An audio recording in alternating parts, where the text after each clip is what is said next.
मैले तिमीलाई सम्झे रुँदा त्यहाँ तिमीलाई बाडुल्कीले दुख्यो कि लाग्छ बलिलाई।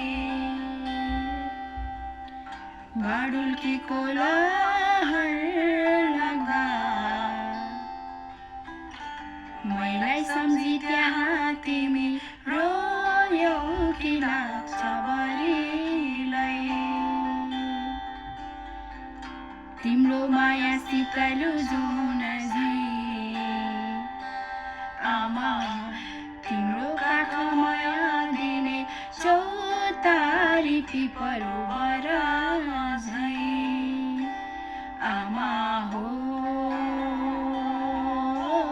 हाँसिराखे है म भन्दा नि तिमी धेरै धेरै बाँचे बरिलाई। आमा हो हाँसिराखे है।